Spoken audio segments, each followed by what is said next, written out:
Hey everyone, how's it going? So, it seemed like y'all enjoyed the first episode of the manga, and honestly, I was really stoked about that. I'm sorry to anyone who was bummed to find out the main story is going on a hiatus, but I think this will be better for the long run to keep up a consistent content schedule for everyone. But anywho, that's all for the introduction. I'm gonna start keeping these a lot more brief moving forward, that way the start of the series will just be basically any announcements and the episode's equivalent of this next line. We left off the last chapter and start this one back up with Ifrit being carried into the Rhine lab facility by Saria. As the medical personnel rush to meet them, they all seem shocked to actually be seeing Saria in person, before freezing in their steps when it's pointed out that Ifrit was infected. Despite this, Silence then forces her way past the line of personnel. "Give her to me!" Without hesitation, she takes hold of Ifrit, and as Saria lets her go, she simply beckons, "Please. Please save her life." We then cut to an emergency room where Silence, Telosis, who we will be referring to as Joyce in flashbacks, and a handful of Rhine lab medics are doing everything they can to stabilize Ifrit. "Joyce, monitor her blood pressure and heartbeat. Sample her blood for Originium." "Understood." "Cardiac stimulants at 0.25 milliliters. Prepare the blockers." The team spends an unknown duration taking care of Ifrit when it seems that she's at least come to a point where her life isn't in any immediate danger. In walks Director Parvis, an older Cabernet man with a pair of S-shaped horns. "Researcher Silence. "Professor?" Please come out for a moment." As they exit the room, Saria is revealed to be standing by waiting, and she gives them a little nod as they approach. Allow me to introduce to both of you. "It's really Director Saria." Director Saria, this here is Researcher Silence. She's in charge of the rescue operation. Silence, this is the director of the defense section, Saria. "Greetings, Researcher Silence. Appreciate the hard work." "Greetings, Director Saria. I've been looking forward to meeting you. How's the patient doing?" "The patient is suffering from late-stage erypathy. After the rescue operation, her life signs have stabilized, but her overall situation does not look optimistic. Her blood crystal density has already reached 0.45 units per liter. We are seeing a large amount of Originium crystallization and symptoms of erypathy mutation. Blood tests show that she is of the Savra race, but she has horns like a Sarkaz and her tail looks abnormal. Right now we are maintaining her basic life signs, but Ifrit is still not out of the woods yet. Her life is still in danger." "I understand. Ifrit is... Oh, I saw this name written on her clothes, so I've been using this name on her files for now." "Alright, let me explain her situation." We then cut to the shambles of a building, emitting a towering cloud of smoke in the pouring rain, where we can see Saria in the defense section discovering Ifrit, who, as it turned out, was the only survivor of the explosion that took place there. 5 hours ago, a lab in the outskirts of Tremin exploded. We're still investigating the cause of it. The defense section conducted rescue operations after receiving a special request by the government of Tremin. Ifrit was the only survivor we managed to find. As a witness to the accident, she should be able to help us in our investigation." Understood. We'll do our best. "But, looking at Ifrit's current situation, I'm afraid." The weight of the situation holds heavy on everyone's mind before Parvis speaks up. There are still methods, but they come with risks. We can try chimeric treatment. "I heard about it before. Quite a number of labs from other countries are researching methods using similar theories." That's right. A specially processed Originium shard is surgically implanted in the infected area, and then a specialty drug is injected. These implanted Originium shards will be activated, attracting the Originium inside the patient's body, controlling the spread of Originium, slowing down erypathy symptoms. This is a radically new type of treatment method. "But Professor, chimeric treatment is still not perfect. It hasn't even entered clinical trials yet. Isn't it risky to directly use it on a patient?" I won't deny that. But looking at the current situation, I don't think she can last until next week, let alone helping in your investigation. He then follows up by pointing out that it'd be better to give her a shot at life than to just let her die, as Rhine Labs does allow exceptions for using experimental practices in emergency situations. Saria ultimately agrees, leaving a shocked Silence still standing by speechless. Silence, I'll appoint you as my deputy. and put you in charge of executing this experimental treatment. I'll arrange for Joyce to assist you. Nothing to worry about, Director Saria. Silence and Joyce are both excellent researchers. We'll definitely... But suddenly, Parvis's plans are interrupted when the three of them can hear screaming from the room Ifrit's currently in. Saria rushes in with the other two not far behind when it's revealed that a horrified Ifrit is sitting in the corner with a scalpel extended outward. The man engaging with Ifrit pleads for her to calm down and to drop the weapon, but she responds by swinging at him. Saria then begins to make her way over when Silence calls out to her. Director Saria! The patient is currently very weak. Try not to agitate her. I understand. Ifrit? My name is Saria. Do you remember me? I won't do anything to you. Ifrit keeps the blade pointed at her, but the expression on her face is softer, while the rest of them are only able to look onward, just holding their breath. Saria then asks Ifrit for the scalpel, and reaches out before managing to safely secure it from Ifrit. The man previously helping her then lets out a sigh of relief before attempting to approach once more when Ifrit immediately puts her guard back up and begins screaming in fear. All of you get back. Stay away for now. Why did Ifrit not get agitated when Saria is approaching her? But when we...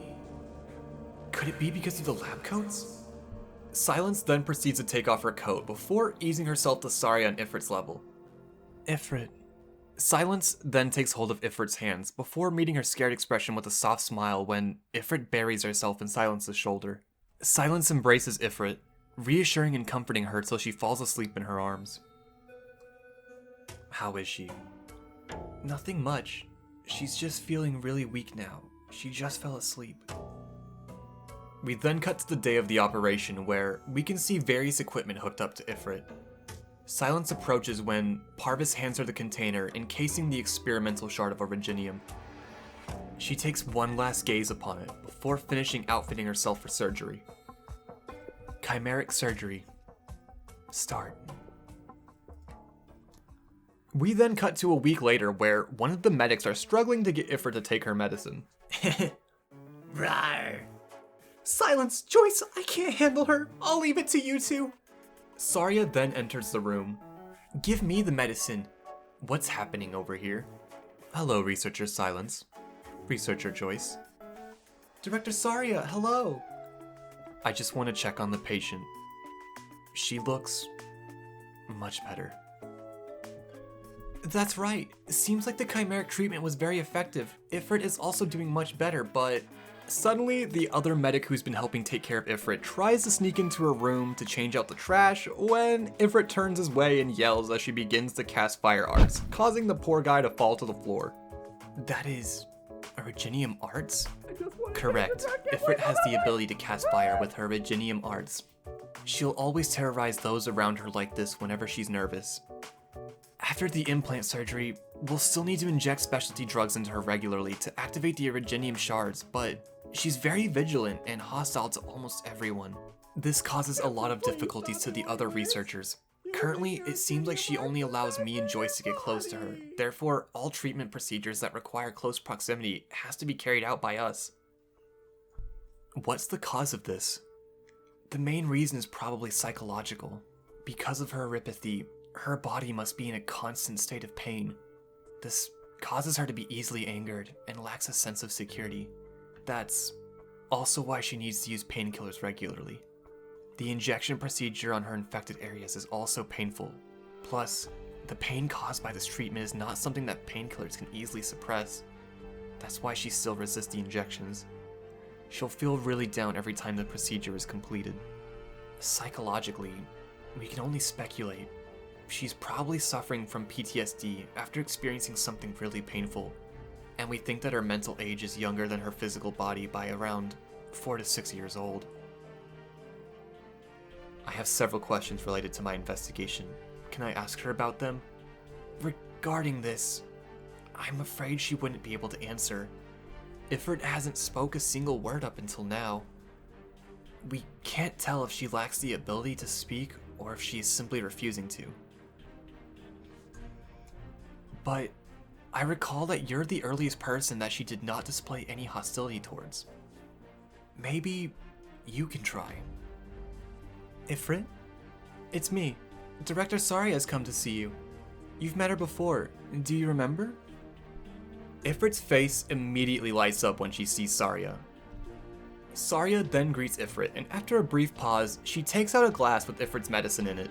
She then begins to approach Ifrit in a manner that's borderline a JoJo reference, as the other two medics watch from the window almost in fear as they speculate what's about to happen, before they conclude that Saria probably doesn't even know how to deal with kids. Ifrit, eat this medicine. Everyone looks on in shock at just how bad of an attempt it was, but no one dares say a word when Ifrit gives the glass a look, then Saria, and then to no one's surprise, she promptly turns her head away and pouts. Silence then walks up to Saria. Director Saria, she's actually just an 8 to 9-year-old kid. You need to coax her like a kid. Coax. Right.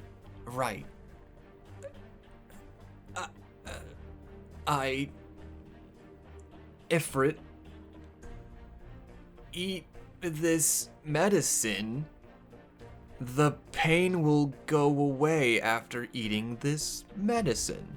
With another remarkably bad attempt, the medics are left doubtful that this was going to somehow work, especially after they basically told her the same thing, but Ifrit looks up at Saria with a straight face before taking hold of the glass.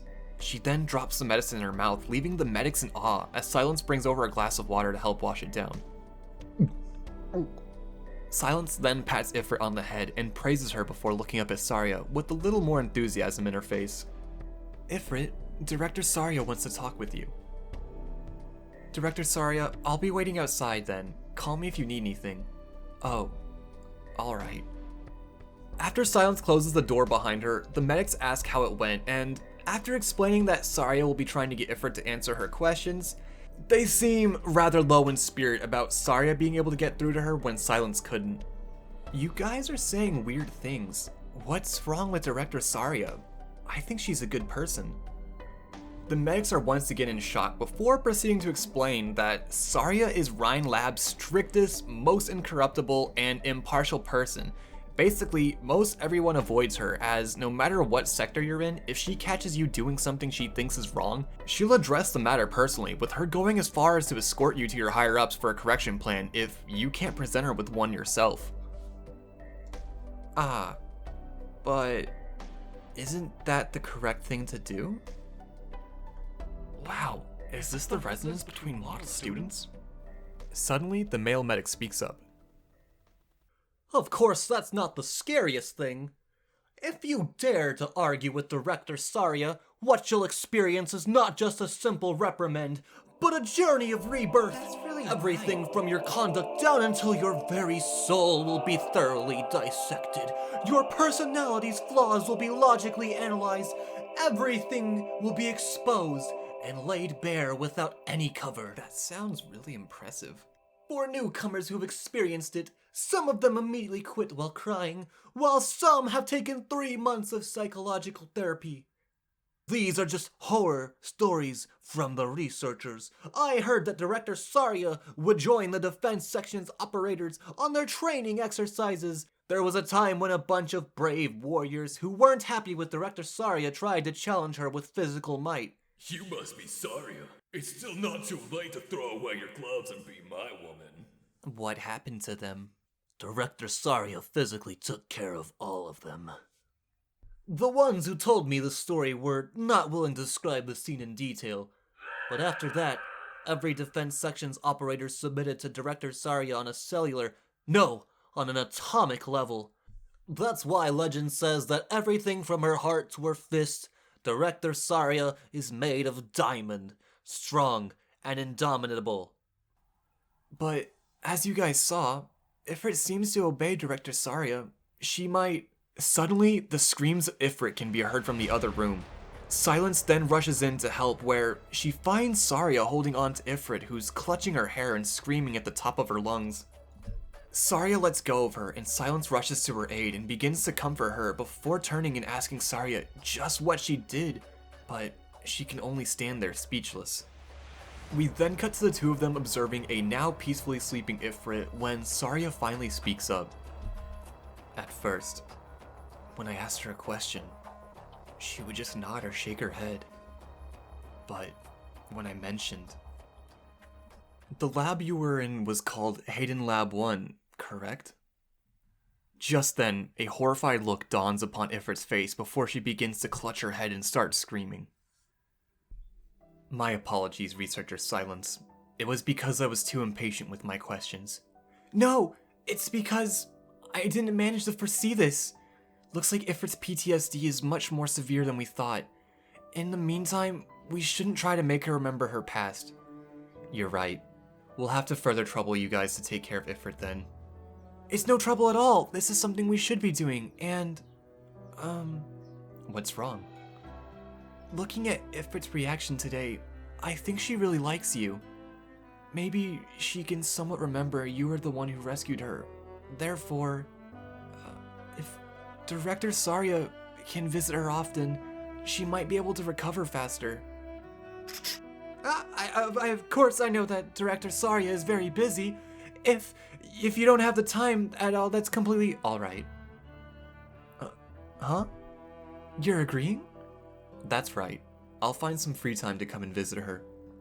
But won't this be a burden? If this affects your work, no need to worry. Ifrit recovering as soon as possible is also part of my job. Thank you very much then. Researcher Silence. The latter part of the treatment procedure requires authorization by Researcher Silence. Researcher Joyce requests for assistance. Alright, I'll be there immediately. Sorry, Director Saria, I'll see you later. Alright, see you later. After Silence runs off with T. Joyce's, some time passes and we cut to Saria's next visit, where we can see Ifrit making eye contact with Saria as Silence walks up. Silence begins to give Ifrit a shot, but she seems unfazed as she continues to lock eyes with Saria. We then see our two loyal, unnamed medics praising Silence for getting Saria to return, while some other personnel seem to be gossiping about something in the distance. Nonetheless, it's clear that this team was able to make things work, and Saria's presence comforted Ifrit. Despite the fact that she couldn't stay forever, Saria made her promise to return often, and upon one visit, she came back to find Joyce handling the care of medicine this round when she notices Ifrit's hair done up in pigtails. Who helped you tie up those twin tails?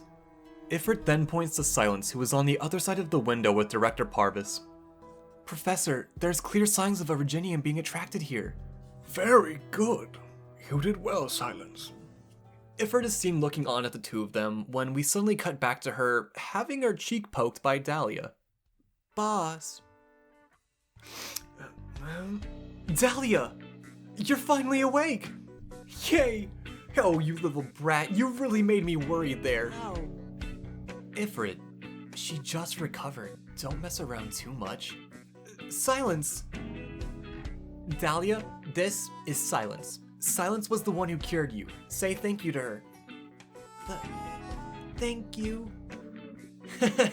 I knew it. Silence cured me before. I knew she'd be able to cure you. Right, Silence? Of course. Ifrit, Dahlia's sickness would require constant treatment. You said you were her boss. Yup. Then you need to take care of Dahlia like a good boss. You can bring her around when she isn't undergoing treatment, but make sure she takes her treatment on time, okay? Leave it to me! Silence then leaves the two of them alone. Once she closes the door behind her, she turns to Telosis and the two feline medics from before. How is the report on Dahlia? Name, Dahlia. Body temperature is higher than usual, and it's hard to lower it through normal treatment methods. Preliminary tests indicates lots of blurry outlines in her internal organs, showing signs of abnormality. Her Originium blood crystal density is 0.68 units per liter. That's severe? As expected. Some of her symptoms were worse than Ifrit back then. It's hard to imagine. How did she manage to survive until now? Her body is already too hot to touch, yet she can move like normal. The only explanation is that she's gotten used to her body temperature. One of the medics then makes note that she must have been using the water to cool herself down before Telosis continues her diagnosis. Based on the overall data, it's clear that Dahlia is suffering from late-stage erypathy. We've managed to rescue her this time, but her health can rapidly deteriorate anytime. What is Dr. Silence's recommendation? Telosis, please help me gather some information. Silence is under the impression that they're gonna have to do a bit of extensive research when Telosis just moves over to a nearby computer and informs Silence that they had all the information already available to them. She then proceeds to pull up Dahlia's information. It turns out that Dahlia was only 4 years old and contracted erypathy from her mother, who was already infected when she was born, but despite this, she never received any standard treatment. So, it was through mother-to-child transmission. That explains her having such a severe infection at such a young age. She has the Originium arts to control water, a rare and dangerous ability. Since she's young, she lacks self-control. Recommend to closely monitor her. This causes one of the medics to question if she was truly that dangerous when the other one smacks her on top of the head with the clipboard and proceeds to ask her if she's dumb. She then reminds her that the average person's body is made up of 70% water. Telosis then continues to read the file. Furthermore, Dahlia's father is a known violent alcoholic. He has beaten Dahlia and her mother regularly. According to the report, her neighbors describe it as being able to hear people cry from the house is a common occurrence. He frequently gets drunk and got into trouble. He is a very terrible person, but we were all afraid of him. There were several times he almost beat Dahlia to death. It was like that for many years. When he is drunk, he easily gets... We were all used to it, but that day, in the middle of the night, a really loud screeching yell came from that house. We were worried, so we went to check it out. Who could have known? Antoine, everything alright? We heard a really loud sound. We can discuss things through if anything's wrong. You better not... But as they opened the door, Dahlia's father was revealed, completely dehydrated and shriveled up as Dahlia stood there, still subconsciously manipulating what she took from him in that moment of desperation after he killed her mother. And with that, Telosis finishes her report, and we finish the chapter.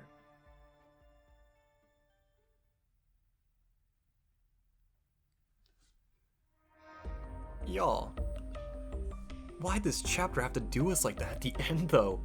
It was starting to get so wholesome and we were starting to see some of the roots of our little Rhine Island family thing take place and BAM! Gut punch. But nah, in reality, I like that they keep a good balance of things. Kinda reminds me of one of my favorite animes, Full Metal Alchemist, but yeah, that was a lot. Anyway, I'm gonna try to keep the endings for these brief as well. If anyone is interested, I'll be posting a Mostima Nendoroid review soon to keep my reviews somewhat Arknights related, but that was really it. I hope y'all enjoyed this chapter, and I appreciate y'all checking it out. Have a wonderful rest of your day, and take care.